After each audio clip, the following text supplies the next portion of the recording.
함께 나눈 히브리서 11장 8절에서부터 12절에 있는 말씀을 근거로 뿌리를 옮긴 믿음의 사람, 이런 제목으로 은혜를 나누려고 합니다. 저는 형제가 많은 집에서 태어났어요. 그래서 방학이 되면은 형제들이 서울에서 공부하다가 다 이렇게 집으로 내려와요. 어느 날이었어요. 저희 형이 둘째와 셋째가 서로 의기투합해서 저를 창문 틀에 앉혀놓고 얼렁 누우라는 거예요. 그럼 우리가 붙잡아 주겠다. 무슨 착상인지 몰라도 그 당시 형은 대학생들이었으니까 저거는 초등학교 5학년이고, 그러니까 제가 뭐 이렇게 벌렁 누운다 할지라도 이렇게 받쳐줄 수가 있는 힘이 있었겠죠. 근데 저는 많은 생각을 갖게 되더라고요. 그래, 형들이 능히 두 사람이 나를 받쳐줄 수 있어. 그걸 믿어. 그 믿어서 내가 벌렁 나자빠졌어. 붙잡았어. 근데 그게 무슨 의미가 있을까? 그런 생각이 있었고, 또 그렇게 붙잡아 준다 해서 했는데 실수로다가 나를 놓치게 되면 내가 땅바닥에 그냥 뒹구면 나는 뭐가 되겠나. 그러면서 그때 뭐를 생각하게 되었냐면은 믿음이라는 게 뭘까. 참 그 어렸을 때 경험인데 제 마음을 많이 지배하고 있거든요. 믿음이라는 게 뭘까. 이 믿음이라는 게 생산적이어야 되거든요. 이 믿음이라는 게 창조적이어야 되고, 믿음이라는 게 영구적인 것이 돼야 되거든요. 의미 없는 믿음, 사실 허망한 거예요. 근데 우리가 함께 다루고자 하는 아브라함의 믿음, 이 믿음이 바로 창조적이고 영구적이고 생산적인 믿음을 가졌거든요. 창세기 12장 1절에 보면 아브라함에게 하나님께서 말씀하시는 장면이 나와요. 여호와께서 아브라함에게 이르시되 너는 너의 고향과 친척과 아버지의 집을 떠나 내가 너에게 보여줄 땅으로 가라. 그렇게 명령하셔요. 그때 나이 아브라함이 75세, 그의 아내 사라가 65세였거든요. 근데 그게 사실 그렇게 그 말씀에 순종한다는 게 쉬운 결단이 아니었거든요. 왜냐하면 그 당시 아브라함은 갈대어 우르 지역이라고 하는 최상의 조건을 갖추고 있는 아주 살기 좋은 그런 지역에 살고 있었어요. 메소포타미아 지역의 초생딸 지역이라고도 일컫는 아주 농업이 잘 발달되는 그런 곳이었고, 무역이 발달되어서 생활이 윤택하였고, 또 진흙과 엽청이 질 좋은 것을 갖추고 있기 때문에 건축술이 뛰어났고, 뭐 문명과 문화가 무엇 하나 부족함이 없는 그런 곳에서 아버지 데라가 은장색으로 많은 재산을 가지고 있었고, 근데 그거를 다 떨쳐버리고 내가 너에게 보여줄 땅으로 가라. 그러고 초청하는 거예요. 근데 그 초청에 대해서 오늘 성경 9절에서는 믿음으로 아브라함은 부르심을 받을 때 순종하여, 이렇게 나왔어요. 믿음으로. 이 8절에서 믿음으로 아브라함은 부르심을 받을 때 순종했다 그랬거든요. 여기서 보니까 순종할 때보다 믿음이 더 나와요. 믿음으로. by faith, 믿음으로. 그 아브라함이 하나님이 갈대와 우르 지역에서 떠나라고 할 때에 그 떠나는 그 시점에서 가졌던 것이 아브라함에게 믿음이 있었다는 거예요.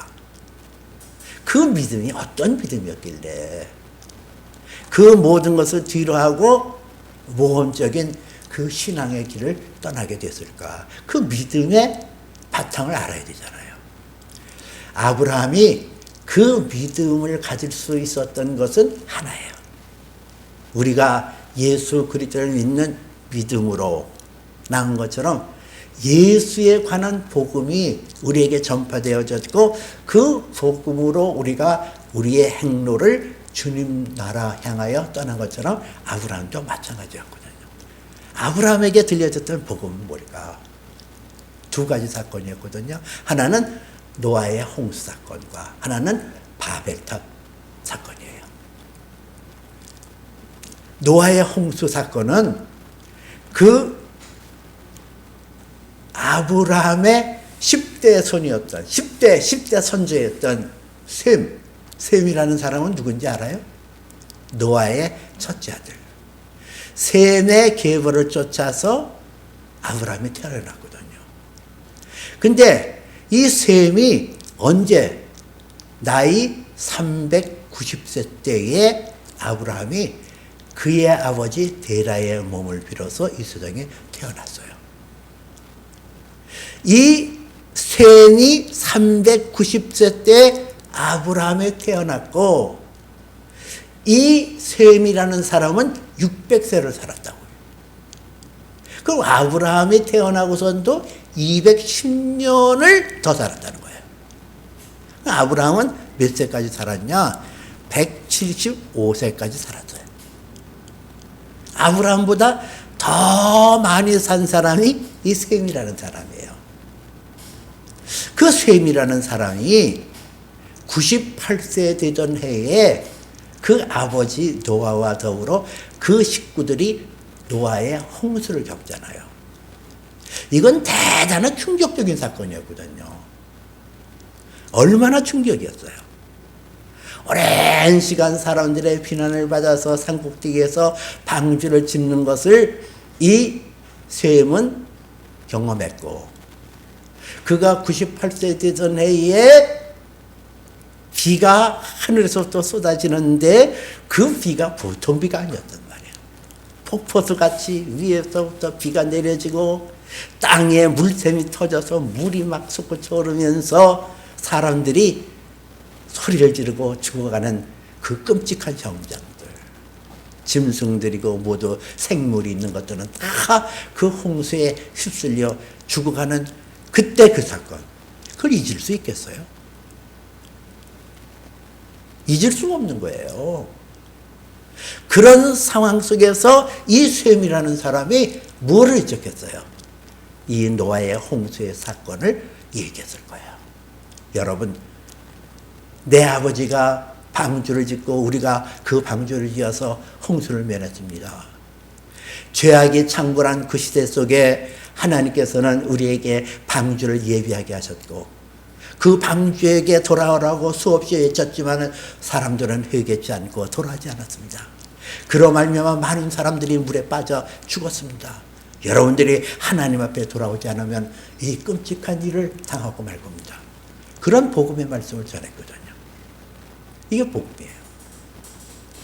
심판에 대한 경고, 그리고 그 홍수가 끝난 연후에 하나님께서 무지개를 보여주면서 다시는 비로 너에게 멸망하지 않게 하리라 하는 약속들, 구원에 대한 약속들, 생명에 대한 약속들, 이게 복음 아니에요?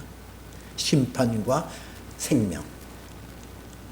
그런데 그렇게 사람들에게 이 셈이라는 사람이 98세에서부터 홍수가 나서 그가 600세까지 살았으니까 500년이 넘은 세월 동안에 그 복음을 전했는데도 사람들이 하나님한테 회개하지 않았거든요. 그리고 홍수 사건 이후에 5대째를 내려오면서 니므롯이라는 영웅이 태어났고 그 니므롯인 영웅을 통하여 신할 평기에 저들이 큰 바벨탑을 쌓았어요. 이 바벨탑이라는 것은 지구라이트라고 그래가지고 그 안에 신전도 있고 그 안에 사람이 기거할 수 있는 집도 있고 그 오늘날로 말하면 큰 그 주거 복지가 있는 그런 타워예요. 그리고 그들이 하늘 끝까지 이거를 우리가 올려서 우리의 흩어짐을 면하자. 그리고 하나님 옆에 교만을 떨었어요. 그랬더니 하나님께서 그 조성을 무너뜨리고 그들의 언어가 혼잡하게 하고 그들의 신할 경계에서 각지로 그렇게 퍼져나갈 수 있도록 했던 그 사건들. 이 사건이 들려졌거든요. 바벨탑 사건도 대단히 끔찍한 사건이었어요. 그러니 이 아브라함의 마음속에 어떤 마음을 가졌겠어요?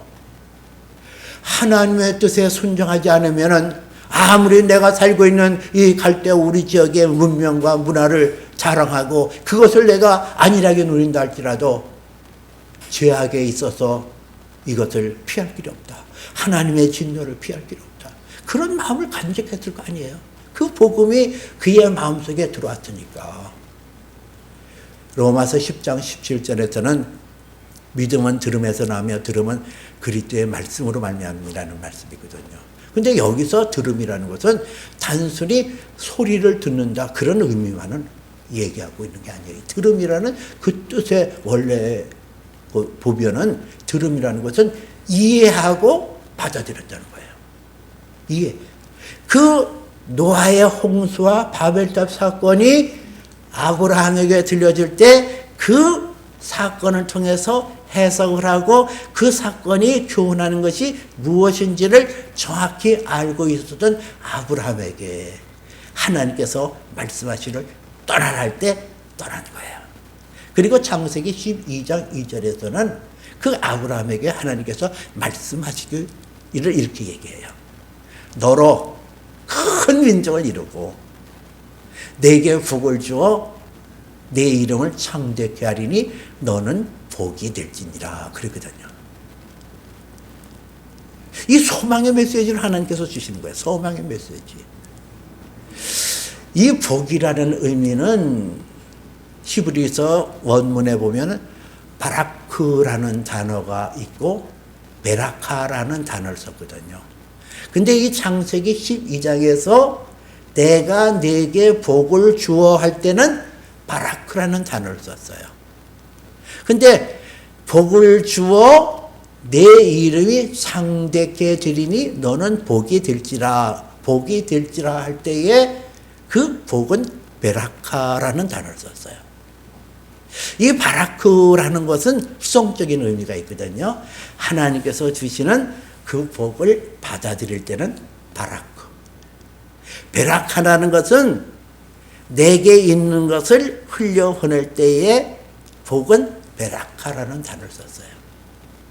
하나님께서 그 아브라함에게 약속하신 복이라는 것은 하나님으로부터 복을 받으면 그 복이 내 안에서 흘러서 다른 사람에게 흘러갈 거다. 이것을 그는 붙잡았어요.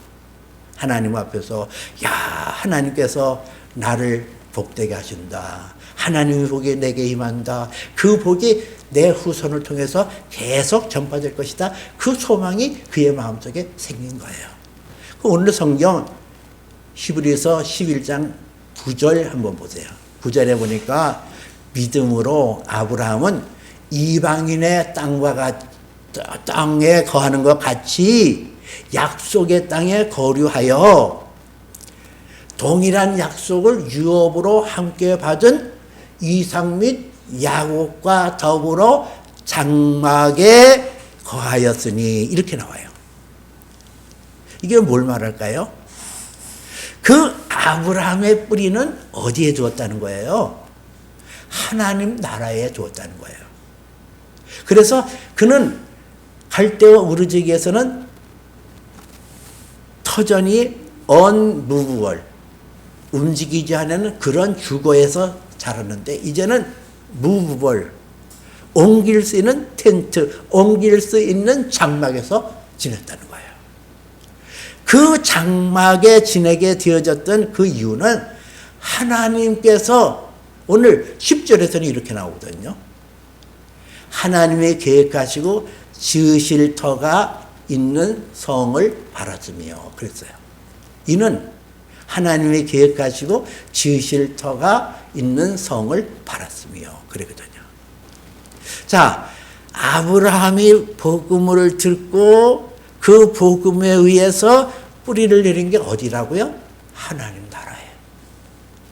그는 하나님 나라에 대한 뿌리를 들이면서 그 뿌리가 그 안에 더 든든하게 세워져 나가는 거예요. 흔들림이 없는. 그 믿음이 그렇게 든든하게 뿌리를 내렸음을 어떻게 설명할 수 있을까? 무슨 근거로 아브라함이 하나님 나라에 대한 소망과 하나님의 신실함을 믿는 굳건한 믿음이 뿌리를 내렸음을 어떻게 할 수 있을까? 오늘 성경 그의 아내 사라의 얘기도 나오거든요. 믿음으로 살아도 나이 들어 단산하였으나 잉태할 힘을 얻었으니 이는 약속하신 일을 미쁘신 줄 알미라 그랬어요. 그의 아내 사라. 그의 아내 사라가 나이 들어 단산하였다 그랬거든요. 이 단산하였다. 이것은 창세기 18장 11절에서는 아브라함과 사라가 나이 들어 늙었고 사라에게는 여성의 생리가 끊어진지라 그렇게 나와요. 여기서 단산하였다는 것은 여자가 잉태할 수 있는 그러한 조건이 생리에 있거든요. 그 생리가 그쳤다는 거예요. 생리가 그치고 이제 모든 소망이 다 끊어진 상황 속에서도 그 사라가 믿음을 잃지 않고 하나님의 미쁘신 줄 알미라. 하나님께서 언약하셨으니 그 언약한 말씀이 반드시 이루어질 줄 믿었다는 것은 무슨 영향을 받았기 때문에? 아브라함의 믿음이에요. 아브라함의 믿음이 그 안에 충만히 있었기에 하나님 나라에 대한 소망과 하나님의 신실함을 믿는 믿음이 아브라함에게 있었기 때문에 그 믿음의 영향력이 사라에게 갔다는 거예요. 근데 사실 아내가 남편의 믿음을 받아들이는 것은 단순히 교훈한다고 받아들이는 거 아니에요. 아내는 남편의 사랑을 받아야 남편의 사랑에 의해서 남편을 존중히 여기고 남편의 그 삶의 태도와 삶의 모습을 존중하고 그를 따르게끔 되어 있거든요. 근데 아브라함이라는 사람은 하나님 나라의 소망을 가지고 하나님 나라의 소망을 가지고 믿음의 뿌리를 내렸는데 그 믿음의 뿌리가 든든하게 흔들리지 않을수록 그렇게 할 수 있었던 배경은 하나님의 사랑을 인정했기 때문에 그래요. 내 안에 이 믿음이라는 것은 사랑이 잠겨야 흔들림이 없거든요. 그 사랑으로 견고하게 되거든요. 이 아브라함이 하나님 앞에 부름을 받아서 갈대 우르 지역을 떠나면서 평탄한 길만 열렸냐? 그게 아니거든요. 기근의 때도 때로는 자기 아내를 빼앗기는 것도 2번씩이나 수모를 겪어야 됐고 조카 롯과 더불어 그냥 목초지를 때문에 싸움을 벌이는 그런 것도 겪어야 됐고 하여튼 조카 롯 때문에 전쟁의 터에 가서 죽을 똥 살 똥하는 경험도 했고 그 평탄한 길이 아니었어요. 아브라함의 길이. 근데 아브라함이라는 사람이 그런 평탄한 길을 걷고 살지 않았지만은 그 믿음의 뿌리가 흔들리지 아니하고 믿음의 뿌리가 견고해져서 좌로나 우로나 흔들리지 않았던 가장 중요한 받침돌이 있었다고 한다면 하나님에 대한 사랑이란 말이에요. 로마서 5장 8절에는 우리가 아직 죄인됐을 때 그리스도께서 우리를 위하여 죽으심으로 하나님께서 우리에 대한 자기의 사랑을 확증하셨느니라 그랬거든요. 여러분, 우리가 죄인 됐을 때, 죄 아래에 있을 때, 그와 마찬가지로 아브라함은 갈대 우르 지역에 우상숭배가 만연하고 갖가지 죄악이 그렇게 막 출렁거리는 그때에 하나님께서 그를 사랑하셔서 그를 부르시고 그에게 말씀하시기를 내가 너에게 보여줄 땅으로 가라. 그 말씀을 듣고 순종하였기 때문에 그는 이방인 땅과 같이 약속의 땅에 거류하며 그런 말이 나와요. 이 약속의 땅이라는 것은 하나님께서 인도해. I will show you. 내가 너에게 보여줄 땅. I will guide you. 너를 인도해 줄 그 땅. 그게 약속의 땅. 그러니까 그가 이 땅에 살지만 이 땅에 뿌리를 내리지 않고 하나님 나라에 대한 소망을 가지고 그 나라에 대하여 그 믿음의 뿌리를 든든히 들이고 견고하게 살 수 있었던 것은 하나님의 사랑이라는 거예요. 내가 죄인 됐을 때 하나님께서 나를 건져주셨다. 거기서 나를 인도하셨다. 그 하나님의 사랑을 그가 인정하고 그 사랑 속에 있었기 때문에 그의 삶이 때로는 험난하고 때로는 곤고한다 할지라도 원망하거나 불평하지 않고 그것을 사랑으로 받아들이면서 믿음의 주에 온전케 하시는 예수 바라보듯이 그렇게 나온 거거든요. 그 사랑이 있었기에 그 아내를 사랑할 수 있었어요. 하나님의 사랑을 받았기 때문에 아브라함은 그의 아내를 지극히 사랑할 수 있었을 거거든요. 어떻게? 참 성경에 보면 그 사라가 자기를 통해서 아이가 태어나지 않으니까 자기의 여종 애굽에서 데려온 하갈을 자기 남편에게 들여보내서 아이를 낳게 해요. 근데 아이를 잉태하고 나면서 이 하갈이 교만해진 거예요. 그래서 자기 주인 여종을 좀 업신여기고 막 그랬던 거예요. 그랬더니 이 사라가 자기 남편에게 탓을 자기가 일 벌려놓고 그리고 남편 탓으로 돌리고 그 여종을 쫓아내라고. 아니 임신한 여자를 쫓아내라고 그러지 않나. 또 그 여종이 쫓겨나갔다 다시 돌아와서 아이를 낳고 그 아이가 이스마엘이었는데 그 나이 17살 정도 됐을 때에 이삭이 돌을 이게 젖을 뗄 때라 그 잔치를 벌였는데 그 이스마엘이 나이 차이가 있으니까 그 동생을 좀 괴롭게 굴었나 봐요. 그랬더니 또 사라가 전원들 다 내쫓으라고. 근데 아브라함이 참 그 자기 핏줄 있잖아요. 어쨌든 하갈을 통해서 낳았지만은 자기 핏줄인 그 이스마엘을 성경에 보면 참 냉정한 장면이 나오거든요. 떡 한 덩이와 물 한 가죽 부대를 짊어지고 내쫓아요. 돈이 없는 게 아니거든요. 그 당시 아브라함은 많은 재산을 갖고 있었거든요. 그러면 아무리 하갈이 사라의 여종이지만은 자기 핏줄을 태어난 아이를 내쫓을 때는 무슨 종을 붙이거나 가축을 좀 붙이거나 그래서 살만한 환경과 여건을 만들어주고 내보내야 되는 게 그게 인지상정 아니겠어요? 근데 달랑 떡 한 덩어리 하고 가죽 부대에 물을 해서 내보내는. 근데 누가 그렇게 했냐? 사라가 그랬단 말이에요. 그럼 우리가 이렇게 입장을 바꾸나 생각하면 아니 어떻게 사라가 그렇게 잔인할 수 있냐고. 아니 그렇게 말을 할 수 있었건만 아브라함이 그런 말을 안 해요. 사라를 존중히 여겼다는 거예요. 사라의 모든 허물과 모든 잘못을 그대로 용납하고 수용하고 받아들였다는 거예요. 그리고 혼자서 끙끙 앓고 혼자서 괴로워하는 아브라함. 그게 사랑이거든요.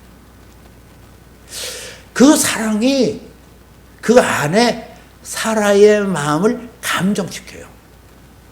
아내는 무엇으로 감동하냐? 남편의 희생적인 사랑. 나를 보듬어주고 나의 허물을 나의 약점을 있는 그대로 받아들여주고 그것을 인정해주고 그것을 쓰다듬어 줄 때에 아내는 남편을 존중하고 남편을 소중히 여기고 그 뜻을 따르거든요. 베드로전서 3장 6절에서 보니까 그렇게 나와요. 사라가 아브라함을 부를 때에 주라 칭하여 순종하였고 이렇게 나오거든요. 이 주라고 불렀어요. 주. 이 주라는 것은 헬라어 성경에 보니까 큐리오스라는 단어를 쓰는데요.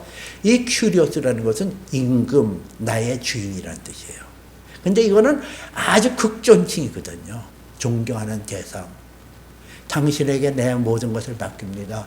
내 모든 것을 드립니다. 그래, 예수님을 큐리오스라고 그러는 이유도 거기에 있는 거예요. 예수는 나의 큐리오스. 근데 그 아브라함을 나의 구주 큐리오스라고 부를 정도로 사라는 그의 남편을 존경하고 존중하고 귀하게 여겼습니다. 그만큼 아브라함은 그 아내 사라를 사랑했다는 거예요. 사랑했기 때문에 사랑을 받은 아내는 그 남편을 존중히 여기고 귀히 여기고 한 마음이 되었어요. 여러분, 이것이 중요한 거예요. 아브라함이 독자적으로 내가 하나님 앞에 복음의 말씀을 받아들이고 내가 하나님 나라의 소망을 가지고 그 소망에 뿌리를 내리며 사랑으로 그것을 키워나가는데 이웃과 더불어 그 사랑이 열매를 맺지 못한다고 한다면 그거는 허망한 거예요, 사실은. 근데 아브라함의 마음속에는 하나님 나라에 대한 소망이 있었고 그 소망에 믿음이 있었고 그 믿음에 사랑이 있어서 그 뿌리가 든든히 내려지면서 그 아내를 사랑했더니 어떤 현상이 일어날까? 여러분, 사랑할 때의 역사가 일어나는 거거든요. 마태복음 18장 19절에 보니까 예수님께서 다시 너에게 이르노니, 이 다시라는 단어가 나오거든요. again. 다시 내가 너에게 이르노니, 이거는 아주 중요한 말을 할 때 나오는 거예요. 다시 언급한다. 다시 말한다. 다시 내가 이거 더듬어서 너에게 일러준다. 그러면서 말하는 것이 다시 너에게 이르노니, 너희 중에 두 사람이 땅에서 합심하여 무엇인지 구하면 하늘에 계신 내 아버지께서 그들을 위하여 이루게 하시리라. 이런 말씀이 나와요. 너희 중 두 사람이 땅에서 합심하여 무엇이든지 구하면 하늘에 계신 내 아버지께서 그들을 위하여 이루게 하시리라. 여기서 합심이라는 게 뭘 말할까요? 합심. 이 두 사람이 합심이 뭘 말해요? 이 합심이라는 것은 사랑하는 마음으로 하나 되는 걸 말하거든요. 내가 너를 사랑하고 내가 너를 사랑함으로써 사랑하는 마음이 하나가 되어질 때 그 기도를 하나님께서 무엇인지 구하는 것을 들으시고 응답하시는 하나님이심을 성경이 말씀하고 있거든요. 아브라함이 하나님 나라에 대한 소망이 있었어요. 그 믿음이 있었어요. 하나님께 대한 사랑이 있었어요. 그 사랑으로 그 아내를 보듬어주고 그 사랑으로 함께 마음을 나눠줬더니 어떤 현상이 일어나요? 오늘 12절을 봅니다. 12절에 뭐라고 나왔어요? 오늘 성경 12절에 이름으로 죽은 자와 같은 한 사람으로 말미암아 하늘의 허다한 별과 해변의 무수한 모래와 같이 많은 후손이 생육하였느니라 그러잖아요. 자, 이게 아브라함이 그 아내를 지극히 사랑하고 하나가 되어졌더니 그 하나가 되어져서 성경에서는 이삭 및 야곱이 장막에 더불어 머물렀다 그랬거든요. 이삭도 손자였던 야곱도 아브라함의 신앙을 본받아 이 땅은 나그네 인생이다. 이 땅에 내가 뿌리를 들이는 것이 아니라 하나님 나라에 내 삶에 뿌리를 들이고 그 나라를 향하여 전진해 나가는 그런 마음을 그의 아들도 그의 이삭도 가졌다는 거예요. 이게 왜 일어날까? 아브라함이 그의 아내 사라를 지극히 사랑함으로 사랑하는 마음으로 하나가 되어졌더니 그 안에 있는 믿음의 그 흔적들이 그대로 흘러서 이삭에게 열매를 맺고 야곱에게 열매를 맺고 그리고 죽은 자와 같은 그들을 한 사람으로 인하여 이 세상의 소망이 끊어지고 이 세상의 모든 것이 다 끊어진 그런 상황이었는데도 죽음과 같은 그 한 사람으로 말미암아 하나님께서 아브라함에게 하늘의 뭇별들을 보여주면서 내 자손이 저와 같으리라, 해변의 무수한 모래를 보여주면서 내 자손이 설 수 없을 정도로 중다리라, 그 약속의 말씀이 성취되잖아요. 그 약속의 말씀대로 아브라함의 후손이 통하여 온 세계에 믿음이 전파되고 믿음으로 복음의 역사가 이루어지는 것처럼 오늘 저와 여러분도 마찬가지거든요. 아브라함과 같이 믿음이 있는 자는 아브라함과 함께 복을 받느니라 하는 갈라디아에서 나와 있는 말씀대로 우리는 예수 그리스도 안에서 믿음이 있는 아브라함과 함께 복을 받는 존재로 부르심을 받았어요. 아브라함이 약속의 땅을 소망 중에 바라보고 그 나라에 뿌리를 내린 것처럼 저와 여러분은 이 땅에 뿌리를 내리는 것이 아니라 하나님 나라에 뿌리를 내리고 하나님 나라의 소망을 가지고 그 나라를 향하여 전진했는데 내게서 하나님의 사랑이 내게 흘러 넘쳐야 되거든요. 먼저는 하나님의 사랑을 인정하는 거예요. 하나님의 사랑을 인정한다는 것은 내게 펼쳐지고 있는 모든 환경 속에서 여전히 하나님의 사랑이라는 사실을 내가 인정하는 거예요.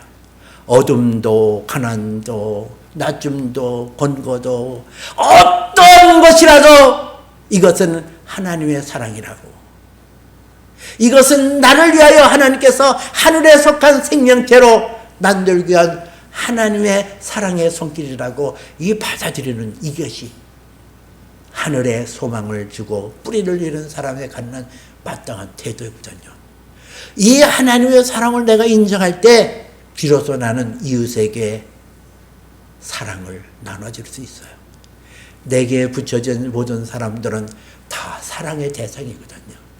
그 사람과 내가 관계를 맺게 하는 것은 내게 있는 사랑을 저들에게 주어서 한마음 되어서 믿음의 역사, 믿음의 흔적들이 나타나도록 하는 것이 하나님의 섭리예요.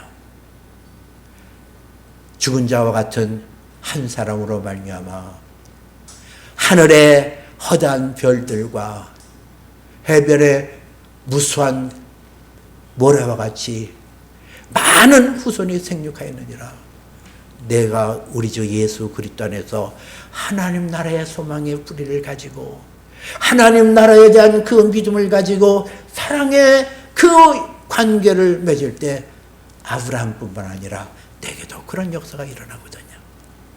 뿌리를 하나님 나라에 옮긴 사람, 뿌리를 옮긴 믿음의 사람 아브라함처럼 나도 내 인생의 뿌리를 어디에 들일 것이냐.